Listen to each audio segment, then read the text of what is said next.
का हम लोगों ने प्रयास किया। ऐसे में जब उनको इतनी बड़ी जिम्मेदारी नितिन नवीन जी को मिली है, मेरी तरफ से, मेरी पार्टी लोक जनशक्ति पार्टी रामविलास की तरफ से उन्हें ढेर सारी बधाई, ढेर सारी शुभकामनाएं और पूरी उम्मीद, पूरा विश्वास है कि आने वाले दिनों में एनडीए गठबंधन उनके नेतृत्व में और मजबूत होता हुआ और उसका और विस्तार।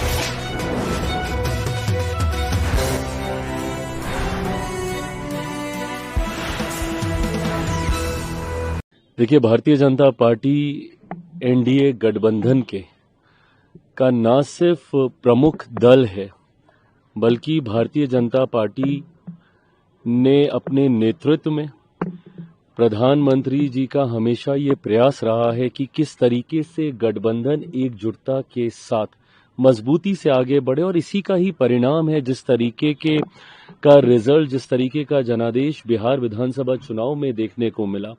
ये दर्शाता है कि जब सारे दल एकजुटता के साथ हैंड एंड ग्लव की तरह जब काम करते हैं, ईमानदार सोच के साथ आगे बढ़ते हैं, गठबंधन के प्रति ईमानदारी रखते हैं, तो इस तरीके के परिणाम आते हैं। ऐसे में हर दल के राष्ट्रीय अध्यक्ष की एक अहम भूमिका होती है गठबंधन को मजबूती देने की सोच रखने के लिए। लंबे समय तक जिस तरीके से इस जिम्मेदारी को खूबसूरती से भारतीय जनता पार्टी के राष्ट्रीय अध्यक्ष आदरणीय जेपी नड्डा जी के द्वारा निभाया गया, उम्मीद ही नहीं पूरा विश्वास है कि उतनी ही या शायद उससे ज्यादा खूबसूरती से मौजूदा भारतीय जनता पार्टी के कार्यकारी राष्ट्रीय अध्यक्ष नितिन नवीन जी के द्वारा निभाया जाएगा। मेरे लिए एक बिहारी होने के नाते विशेष उत्साह का ये लम्हा है कि बिहार से, देश की सबसे बड़ी पार्टी के राष्ट्रीय अध्यक्ष मेरे ही राज्य बिहार से आते हैं, और जिनके साथ मेरे परिवार का पुराना रिश्ता, पुराना परिचय रहा है। पीढ़ी दर पीढ़ी, 2 पीढ़ियों का संबंध उनके परिवार से मेरे परिवार का रहा, और एक लंबे समय से 2 भाइयों की तरह हम लोगों ने बिहार में काम करने का हम लोगों ने प्रयास किया।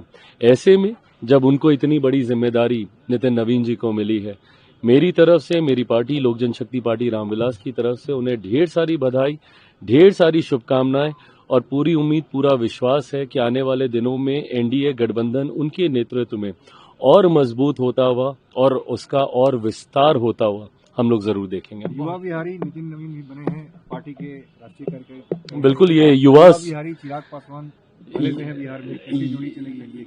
ये मैं मानता हूं कि ये युवाओं में एक नया जोश, एक नया उत्साह होता है, और मेरे प्रधानमंत्री ने भी इस बार बिहार चुनाव में बिहार फर्स्ट, बिहारी फर्स्ट की सोच, हम लोग हमेशा ये कहते रहे हैं कि एक हम लोग का MY समीकरण है जहां पे महिला और युवा हैं। तो ऐसे में युवाओं को इतनी बड़ी जिम्मेदारी भारतीय जनता पार्टी की तरफ से जिस तरीके से दी गई है, ये दर्शाता है कि प्रधानमंत्री जी सिर्फ कहने के लिए ही युवाओं की चर्चा नहीं करते। जिस तरीके से उनके पार्टी का शीर्ष नेतृत्व, शीर्ष पद पर एक युवा को ये जिम्मेदारी दी गई है, और वो युवा बिहारी हैं, जिस सोच के साथ मैं आगे बढ़ रहा हूं।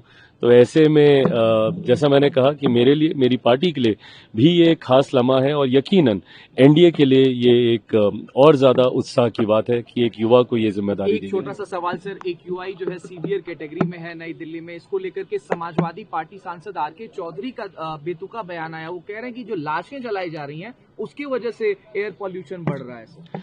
देखिए, प्रदूषण चिंता का विषय है, और यकीनन इसकी गंभीरता को हम सबको समझना होगा। और आज जब मैं एनडीए का हिस्सा हूं, तो ये जिम्मेदारी कहीं ना कहीं हम सब के ऊपर आती है, क्योंकि केंद्र में भी हमारी सरकार है, राज्य में भी, दिल्ली में भी हम लोग की सरकार है। ऐसे में मैं मानता हूं कि विपक्ष के पास ये मौका है टीका टिप्पणी करने का, आरोप प्रत्यारोप करने का, पर ऐसे में इस तरीके के बयान देना कि लाशें जलने से पॉल्यूशन दहन भी होता है, उस वजह से भी प्रदूषण बढ़ जाता है। मुझे लगता है सिर्फ कहने के लिए अगर आप ऐसे बयानों का इस्तेमाल करते हैं, तो आप कईयों की भावना को ठेस पहुंचाते हैं। विषय की गंभीरता को समझते हुए मुझे लगता है सेंसिटिव मैटर है, हर किसी को जिम्मेदारी से बातों को रखना चाहिए।